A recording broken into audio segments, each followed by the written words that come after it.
슬기로운 라디오 생활 일부 이슈 초대석으로 문을 열어봅니다.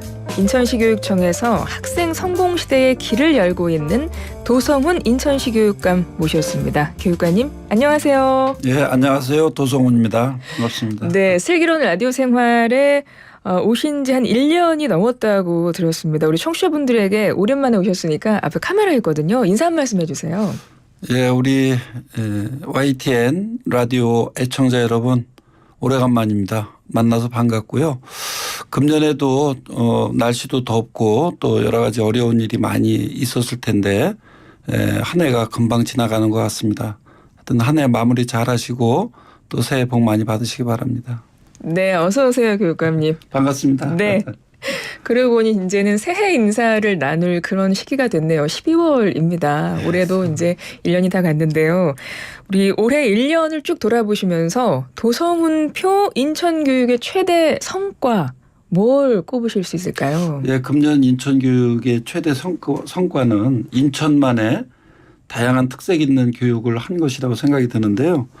인천은 다양한 해양 자원과 168개의 섬을 가지고 있는 남북 접경 도시입니다.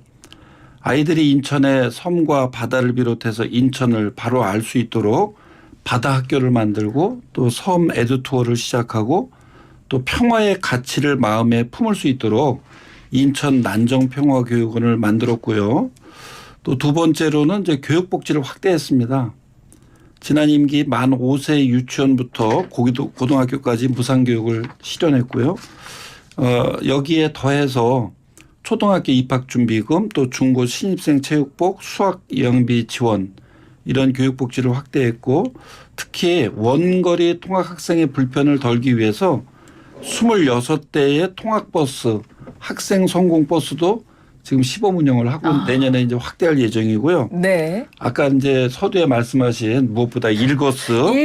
일거스 뭔가요? 요거는 이제 디지털 대전환의 시대에 또 자신만의 생각을 가진 주체적인 존재로 자라도록 인천 시민과 모두 함께하는 읽기, 걷기, 쓰기 사업인데요. 네. 현재는 이제 인천 시민의 절반이 일거스가 있구나. 이거를 이제 알 정도로 시민문화운동으로 확산 중에 있습니다.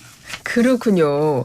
올 1년 동안 최대 성과를 꼽아주셨는데 너무나 많은 일을 하셨고 너무나 많은 것들이 지금 성과를 내고 있군요. 다양한 특색 있는 교육부터 해서 교육 복지도 확대됐고 무엇보다 일거스 이게 시민운동으로 자리를 잡아서 저는 그게 무엇보다 가장 굉장히 인상 깊은 것 같습니다.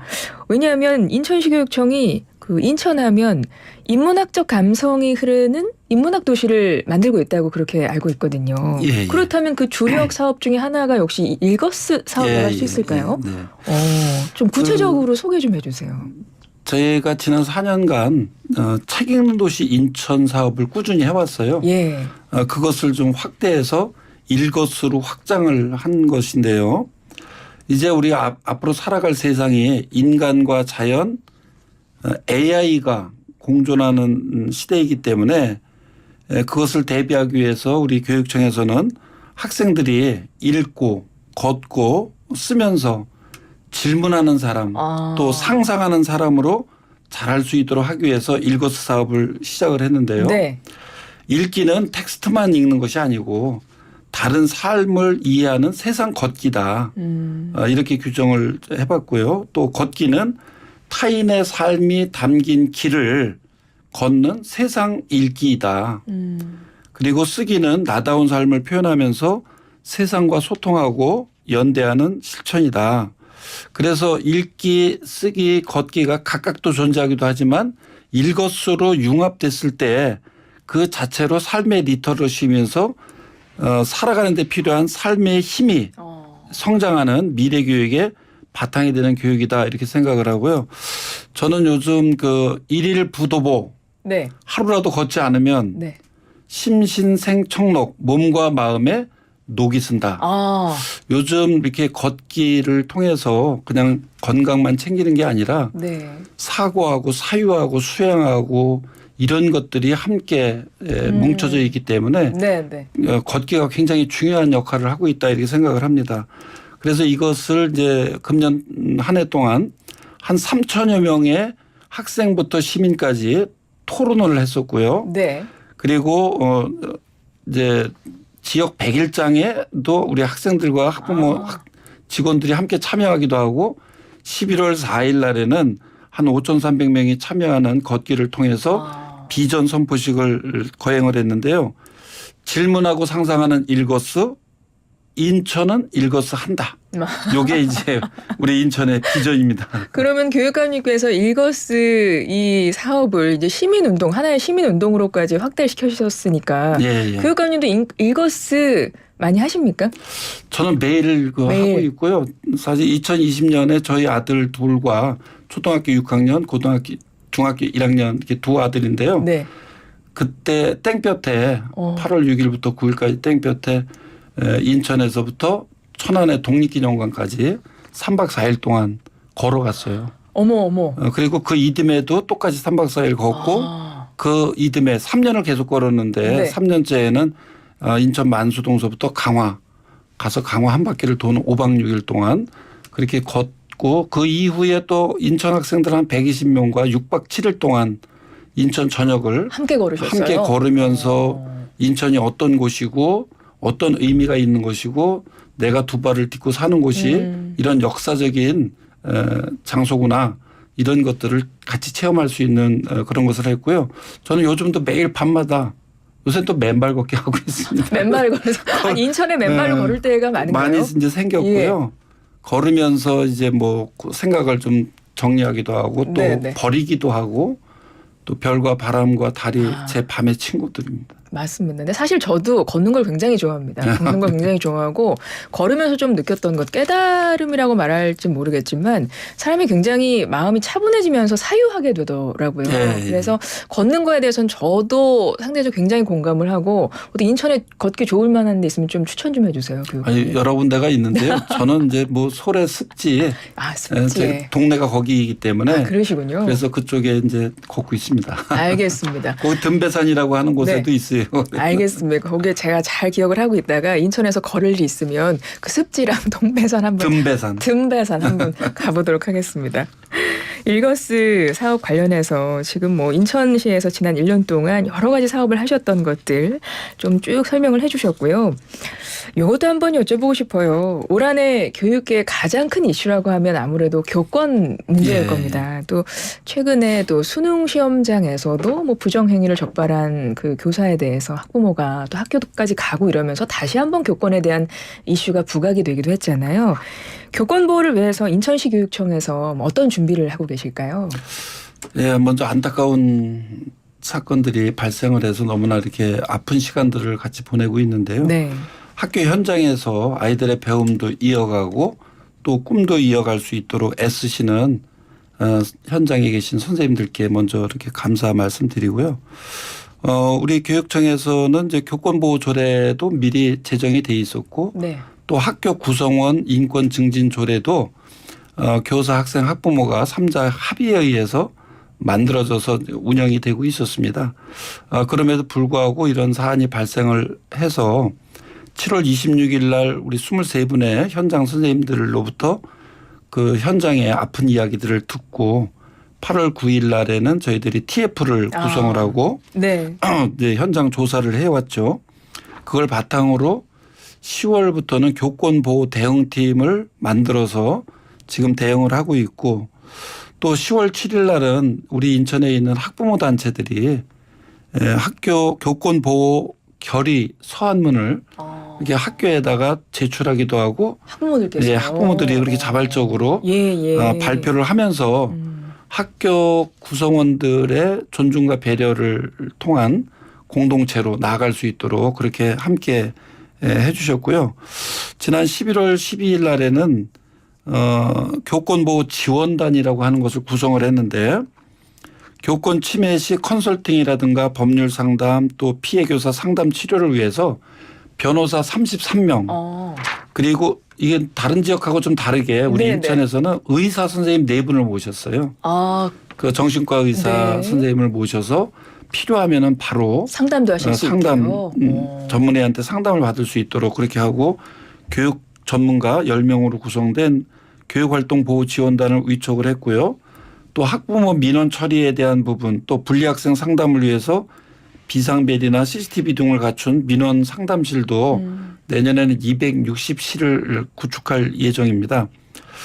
그리고 내년 1월부터 이게 아주 이제 중요한 핵심인데요. 네네. 내년 1월 1일부터는 교육감 직속으로 교육활동보호 담당관이라는 예. 4급 상당의 그 조직을 신설해서 아동학대 신고부터 사안이 종결될 때까지 법률, 행정, 상담, 치유 등을 총체적으로 지원하고 또 가칭 교육활동 사례 판단위원회도 구성해서 교권 침해 여부에 대한 교육감의 의견을 제출할 수 있도록 그렇게 준비를 하고 있습니다. 그렇군요. 근데 어떤 무엇보다 중요한 것은 이제 학교 구성원들이 서로 존중하고 배려하면서 민주적인 시민으로 성장하고 배울 수 있는 그런 삶의 터전으로 우리가 함께 만들어가는 것이 가장 중요하다고 생각이 듭니다. 맞습니다. 그래서 교권 보호를 위해서 함께 학생들 보호도 함께 지금 다 생각을 해서 만드신 거예요. 예.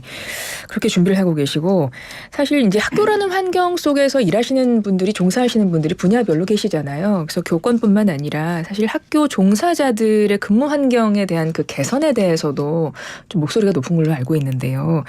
인천시 교육청에서 최근에 긴급 보호 대책을 발표하셨더라고요. 이건 어떤 내용인가요?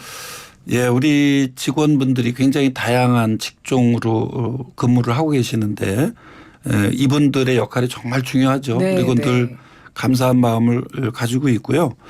학교 급식실에 근무하시는 조리 실무사분들 가운데서 폐암 확진자가 6명으로 증가를 했어요. 그래서 교육청은 이를 긴급한 상황이라고 인식을 하고 폐암 의심 소견자가 유해 요인인 조리흉 접촉을 최소화해야 되겠다라고 하는 긴급 보호 대책을 발표를 했습니다. 조리 과정에서 그러니까 이제 미세먼지가 나오는데 예, 조리흉이라고 하더라고요. 이제 또 쉽게 얘기하면 폐암 의심 소견자의 폐암 진행을 막기 위해서 발표를 했고요. 그래서 그분들을 직접적인 조리 업무에서 제외를 하고 식재료 전처리나 또는 식당 관리로 전환하도록 했고요. 또 그러다 보면은 이로 인해서 이제 다른 근로자의 노동 조건이 악화될 수 있기 때문에 네. 해당 학교의 인력 증원 조치를 즉시 3개월 동안 우선 조치하고 그 이후에도 장기적인 조치를 논의해서 이렇게 지원하기로 이렇게 했습니다. 이와 별도로 급식 종사자 업무 환경 개선 중장기 종합 계획을 전에 발표했었는데요. 이 학교 환경을 좀 더 근본적으로 네. 개선하기 위해서 내년부터 모든 학교의 공사를 시작할 예정이고요. 네. 그래서 26년까지는 380여 개 학교 급식실을 모두 현대화할 그런 계획을 세우고 있고요.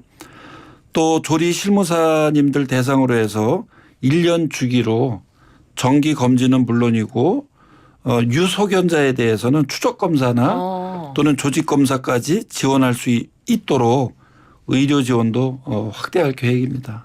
그렇군요. 그래서 학교 종사자들 각 분야별로 계시니까 그분들에 대한 근무 환경도 점점 더 개선할 수 있도록 실질적인 방안을 마련해서 이제 실행에 옮기실 계획이신 거고요. 인천시 교육청의 모토를 한번 보겠습니다. 한 아이도 포기하지 않는 교육이 시교육청의 모토라고 알고 있는데요. 최근에는 이게 좋은 소식이네요. 예, 인천시 교육청의 장애 학생을 위한 지원이 교육 분야 유일하게 정부 혁신 우수 사례로 선정되셨다고요. 이거 축하드립니다. 감사합니다. 어떤 내용인가요? 예, 전국 최초로 장애 학생 대학형 전공과를 저희들이 개설을 했었는데요. 네. 이 대학형 전공과가 교육 분야에서 유일하게 2023년 정부 혁신 우수 사례로 선정이 돼서 장관상을 받게 됐습니다. 이 장애학생 대학형 전공과는 장애학생의 사회적 자립과 사회 통합을 돕기 위해서 대학과 연계해서 전문적 교육의 기회를 학생들에게 제공하는 과정인데요. 금년에는 40명 학생을 대상으로 인천의 재능대학교와 함께 호텔, 외식, 조리 등 4개의 전공을 운영을 해왔어요. 내년에는 인하공전까지 한 개의 대학이 더해서 호텔 경영을 포함한 5개 전공과를 운영하고 대상 학생도 60명으로 그렇게 확대할 예정입니다. 우리 인천교육청이 장애 학생에 대한 지원이 다른 지역보다 좀 독특한 것들이 몇 가지 네네. 있는데요. 지역 병원들과 연계해서 장애 학생 원스톱 의료 지원 시스템을 만들어서 병원 이용에 불편을 덜고 있고요. 네. 또 앞으로 장애 학생들의 안전한 체험학습을 위해서 봉사자와 안전 인력이 동승하는 체험학습 차량인 동행버스 6대도 내년부터 이제 운영을 할 것이고요. 지금 장애인 인식 개선 지수를 개발 중에 있어요. 네. 그래서 그 개발이 완료되는 대로 내년도에 인천에 적용하면서 전국적으로 확대 보급할 그런 계획을 가지고 추진 중에 있습니다. 알겠습니다. 다양하게 지금 뭐 어떤 놓치는 분야 없이 다 준비를 하고 계신다는 게 느껴지고요. 교육감님 저희가 시간이 훌쩍 가가지고 이제 한 30초 정도 남았는데요. 네. 내가 이 얘기는 꼭 하고 가야 되겠다. 있으시거나 혹은 우리 학부모님들께 한 말씀 꼭 해야 되겠다 하는 거 있으시면 30초 정도 한 말씀 해주시죠. 예, 리처드 브롬필드라고 하는 분이 10대는 자기 부모와 주변 사람들을 상대로 줄타기를 한다. 이렇게 아이들의 심리를 얘기를 했어요. 네. 우리 10대들이 바라는 4가지가 있는데요. 첫째는 감싸주되 갓난아이 취급은 하지 마세요. 두 번째는 감탄하되 쑥스럽게 하지 마세요. 세 번째는 인도만 해주고 통제하지 마세요. 네 번째 풀어주되 버리지는 마세요. 어떻게 공감이 갑니까? 네, 네, 너무 공감이 네, 가요. 우리 아이들은 늘 흔들리며 피는 꽃처럼 그렇게 흔들리면서 성장을 하고 있습니다. 그래도 그 아이들이 좋아하고 잘하는 것을 하면서 행복하게 살 수 있도록 소통하시고 기다려 주시면서 자기 삶을 주도적으로 개척할 수 있도록 응원해 주시기 바랍니다. 아이고 감사합니다. 많은 분들이 정말 가슴을 울리는 우리 교육관님의 말씀을 듣고 생각을 많이 하실 것 같은데요. 사실 인천의 역점 정책이 올바로 결대로 세계로라고 교육 이것이 지난 취임 1주년 기자회견에서 직접 밝히신 내용인데 요걸 여쭤보고 싶었는데 이 이야기는 2024년 새해가 밝으면 다시 오셔서 해주시길 바랍니다. 교육관님. 금년에는 이게 뭐 마지막이니까 내년 초에 다시 만나요. 그래야 되겠습니다. 올해 나와주셔서 너무 감사드리고 교육감님 다시 한번 새해 복 많이 받으시라는 말씀 드리겠습니다. 예. 고맙습니다. 네, 감사합니다. 예, 네, 복 많이 받으세요. 네, 고맙습니다. 지금까지 도성훈 인천시 교육감님과 함께했습니다.